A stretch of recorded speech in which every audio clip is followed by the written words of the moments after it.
नमस्कार दोस्तों, आज मैं आपके सामने एक ऐसे मुद्दे को लेकर आया हूं जो कि काफी सेंसिटिव है, लेकिन इसको लाना भी काफी जरूरी है और समझना चाहिए हमने कि समाज में किस तरीके से विघटन करने की कोशिश की जा रही है। देखिए, सबसे पहले अगर मैं जो भी किस्सा है इसको अभी आपको बताता हूं, डिटेल में आप लोग देख ही रहे हैं इसको, लेकिन उससे पहले मैं कुछ बातें ऐसी कहना चाहूंगा जिससे शायद आप सभी लोग इत्तेफाक रखेंगे। अगर आप भारतवर्ष की जनसंख्या देखते हैं तो इसमें लगभग 25% के आसपास, मोटा माटी अगर आप बात करें 25% के आसपास जो सवर्ण जाति के लोग हैं वो हैं, और बाकी के जो 75% हैं जिनको कि आपका पिछड़ा कह लें या अनुसूचित जाति कह लें, जनजाति कह लें, जिसको लोअर कास्ट कहा जाता है, उनमें आते हैं। तो मेजॉरिटी जो है इस समय सारी की सारी लोअर कास्ट वालों की है, और 25% सिर्फ आपके जो हैं वो सवर्ण वाले हैं, चाहे उसमें ठाकुर हो, ब्राह्मण हो, कोई और हो। इधर समाज में लगातार ये देखा गया है कि इनके बीच में कैसे डिफरेंस पैदा किया जाए, और ये डिफरेंस एक तरफ से पैदा करने की कोशिश नहीं होती है, ये डिफरेंस जो है दोनों ही तरफ से पैदा करने की कोशिश की जाती है। देखिए, अगर मैं देश की तरक्की की अगर आपसे बात करूं तो ये कहा जाता है, कई विद्वानों को भी आपने कहते हुए सुना है कि जितनी भी देश की ऊंची ऊंची संस्थाएं हैं, सरकारी संस्थान हैं, उनमें सारे के सारे सवर्ण लोग बैठे हुए हैं, और ये माइनॉरिटी में होने के बाद भी, मतलब नंबर कम होने के बाद भी, माइनॉरिटी की डेफिनेशन एक अलग होती है, हम पे राज करते हैं, देश यही चलाते हैं। देखिए, इस बात से मैं बहुत ज़्यादा इत्तेफाक नहीं रखता हूँ, क्योंकि हिंदुस्तान आज जिस कंडीशन में पहुंचा है इसमें किसी एक जाति का अपना अकेले का योगदान नहीं है, उसमें सबका योगदान है। एक छोटे से एक उदाहरण से मैं इसको स्पष्ट करना चाहूँगा। फॉर एग्जाम्पल, कहीं पे मान लीजिए कोई एक बिल्डिंग बनती है, कोई इंफ्रास्ट्रक्चर सरकार डेवलप करती है, नेचुरल है, चलिए मान लीजिए कि उसमें इंजीनियर्स की पोस्ट है, या पॉलिसी मेकर्स जो आपके हैं, ब्यूरोक्रेट्स हैं, वो सारे के सारे के मतलब 90% लोग सवर्ण जाति के सपोज बैठे हुए हैं। तो वो एक खाका तैयार करते हैं, इंजीनियर डिज़ाइन करता है उसको, बिल्डिंग बननी शुरू होती है। लेकिन क्या इंजीनियर, ब्यूरोक्रेट्स ये सारे के सारे खुद वहाँ पे जाके बिल्डिंग बनाते हैं? नहीं बनाते हैं। तो बाकी का जो बिल्डिंग बनाने का काम है वो कौन करते हैं? वो मजदूर वर्ग करता है, और मजदूर वर्ग जानते हैं, ऐसा माना जाता है कि वो जो आपके छोटी जाति को, लोअर कास्ट जिनको कहा जाता है, हालांकि मैं इसमें विश्वास नहीं करता, उसको वो बनाने का काम करते हैं। तो कंट्रीब्यूशन तो दोनों का है। तो ऐसे ही पूरे भारतवर्ष को अगर आप देखें, कहीं रेल की पटरी बिछ रही है, कहीं पे ब्रिज बन रहा है, कहीं हॉस्पिटल बन रहा है, स्कूल बन रहा है, मंदिर बन रहा है, कुछ भी हो रहा है, डेवलपमेंट का काम हो रहा है, तो उसमें दोनों लोगों का कंट्रीब्यूशन होता है। खाई बढ़ाने की जरूरत क्या है, इस बारे में आपको सोचना पड़ेगा। और ये ऐसा क्यों किया जा रहा है? देखिए, इसमें इधर सोशल मीडिया इतना ज़्यादा हावी हो गया है कि सोशल मीडिया की तरफ से ही, सोशल मीडिया को ही एक प्लेटफॉर्म बनाकर इस चीज़ को, आधे अधूरे फैक्ट्स आपको बताए जाते हैं, और उसी के बहाने, क्योंकि देखिए अभी भी हिंदुस्तान में अगर आप देखें 90% से ज़्यादा जो जनता है वो चीज़ों को समझती नहीं है। जो दिखता है वो वही बिकता है वाले कंसेप्ट पे चलती है, और वो उसी को सच मानते हैं, अपना दिमाग लगाने की कोशिश नहीं करते हैं। अभी पिछले कुछ दिनों में एक वीडियो बहुत ज़्यादा वायरल हुआ। HDFC बैंक की एक रिलेशन मैनेजर हैं, जिनका नाम है आस्था सिंह। वो किसी एक व्यक्ति को बहुत चीख चीख के अपनी कास्ट बता रही हैं कि मैं ठाकुर हूँ और मुझसे तुम ये मत करना, कोई भी जो लैंग्वेज उन्होंने इस्तेमाल करी। तो उसको सिर्फ इतना ही कह के सोशल मीडिया पे शेयर किया गया कि ये महिला देखिए कस्टमर से कितनी बदतमीजी से बात कर रही है, और इसको तमीज नहीं है, और ये किस तरीके से दंभ में आके और घमंड में आके अपने आप को ठाकुर जाति का बताकर दूसरे को प्रताड़ित करना चाह रही है। और इसको लोगों ने, लेफ्ट विंग वाले स्पेशली आप देखेंगे, या आप कहें कि इस समय जो विपक्षी पार्टी बैठी हुई हैं, सारी की सारी, एक का नाम नहीं लेंगे, लगभग सभी लोग ये काम कर रहे हैं। इसके अलावा आप देखेंगे अलग अलग जो हैं अम्बेडकरवादी लोग हैं, ये लोग हैं, सब लोगों ने मिल के इसको एक ही तरीके से दुष्प्रचार किया कि ये महिला अपनी जाति की धौंस दिखाकर एक छोटी जाति या पिछड़ी जाति वाले को दबाने की कोशिश कर रही है। लेकिन जब ये महिला खुद सामने आई, आप ये वीडियो देखिए, इनसेट पे चल रहा है कि ये जो वीडियो है ये 6 जनवरी का वीडियो है, अभी का वीडियो नहीं है, और ये किसी कस्टमर का वीडियो नहीं है, ना मैंने किसी कस्टमर के साथ अभद्रता की है जिसका ये वीडियो है।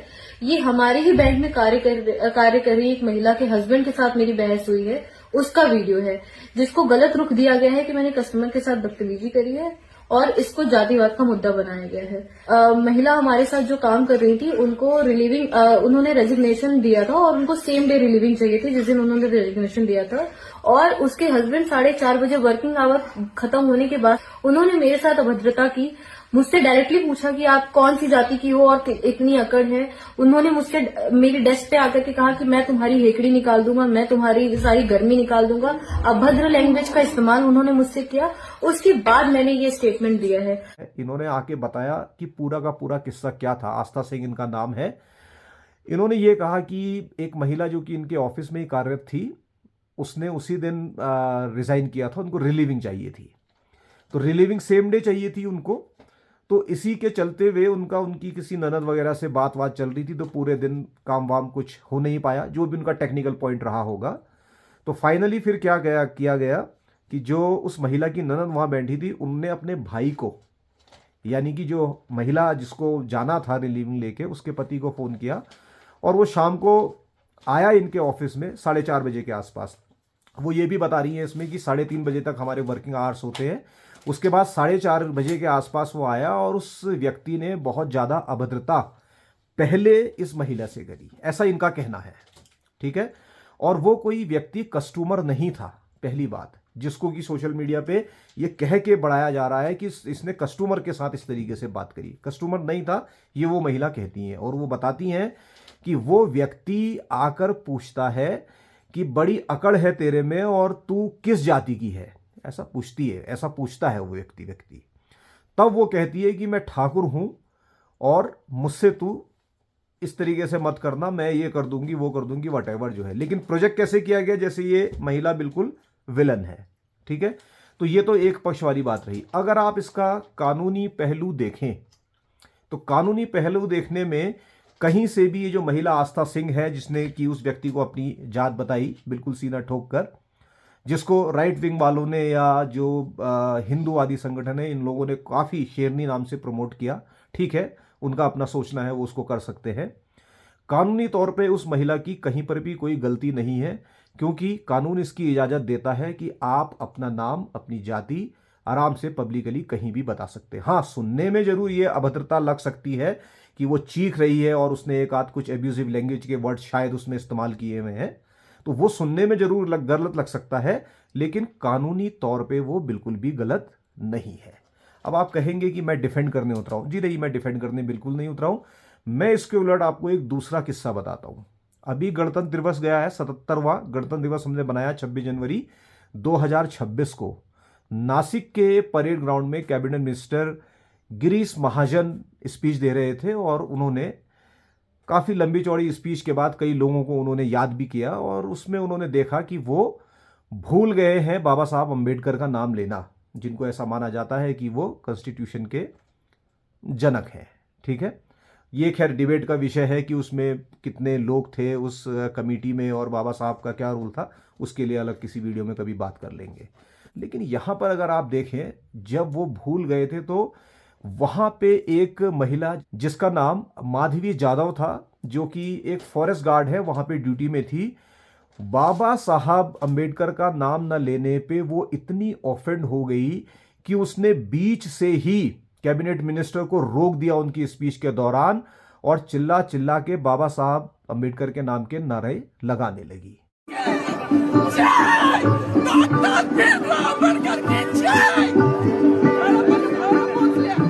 उसको इन लोगों का मतलब है कि लेफ्ट विंग वाले हैं या जो सपोर्ट करते हैं ओबीसी एससी, इन लोगों को जो समाज में विघटन करना चाहते हैं, इन्होंने इस लेडी को शेरनी कह के प्रमोट किया। राइट विंग वालों ने उनको किया और लेफ्ट विंग वालों ने और आपके जो दूसरे कैटेगरी के सपोर्टर हैं, इन लोगों ने उस माधवी जाधव को प्रमोट किया बहुत ज़्यादा कि शेरनी है, बाबा साहब का नाम लिया। अब देखिए ये कहाँ तक ठीक है, क्योंकि ये जो महिला है ये फॉरेस्ट गार्ड है, सरकारी नौकरी में है, यूनिफॉर्म इसने पहनी है, तो सबसे पहली बात यह है कि ये कानून इसकी आपको इजाज़त नहीं देता कि आप ड्यूटी पे हैं और यूनिफॉर्म पहनने के बाद किसी का इस तरीके से नारा पॉलिटिकल गेनिंग के लिए लगाएं, किसी के नाम का नारा लगाएं, जो कि इन्होंने वहां पे करके दिखाया, जो कि जो सर्विस रूल है उसका भी वायलेशन ये है, और जो कॉन्स्टिट्यूशनल कंडक्ट होता है सर्विस का उसके भी ये अगेंस्ट जाता है। मतलब कानूनी तौर पे इस महिला ने बिल्कुल ठीक नहीं किया। आप वीडियो अगर देखेंगे तो ये महिला माधवी जाधव काफी ऑफेंड नजर आती हैं, और काफी बहुत देर बाद समझाने के बाद भी ये नहीं मानती है, और हमेशा कुछ ना कुछ उधर देखेंगे महाराष्ट्रियन लैंग्वेज में बोलती ही चली जाती हैं, और इनको लोग शांत भी कराने की कोशिश करते हैं लेकिन ये नहीं मानती हैं। स्टेज तक भी पहुंचने की कोशिश करती है, पुलिस वाले बीच में आकर इनको रोकते हैं वहां पर, लेकिन तब भी ये महिला नहीं मानती है, कानून को तोड़ती भी है, लेकिन उसके बाद भी लोग इसको शेरनी कह के प्रमोट करते हैं। तो आप ये डिसाइड करिए कि कानून जिसकी इजाजत देता है उस हिसाब से कौन ठीक है, ये मैं आपके ऊपर छोड़ता हूं। और यही नहीं, ये जो लेडी माधवी जाधव है फॉरेस्ट गार्ड, ये माफी तक नहीं मांगती है और उल्टा शिकायत केस दर्ज करती है किनके खिलाफ, गिरीश महाजन कैबिनेट मिनिस्टर के खिलाफ, कि इन्होंने जो है अपमान किया है अंबेडकर साहब का। तो इस तरीके से समाज में विघटन की कोशिश की जा रही है, जो कि बिल्कुल नहीं होनी चाहिए। आपकी क्या राय है इस बारे में, सोच के जरूर अपना जवाब दीजिए और बताइए कि किस तरीके से इस विघटन को रोका जा सकता है। आज के वीडियो में सिर्फ इतना ही। वीडियो अच्छा लगा है तो चैनल को, फैक्ट एंड फंडा को सब्सक्राइब कर दीजिए। ठीक है, मैं आपको मिलूंगा अगले वीडियो में। Thank you.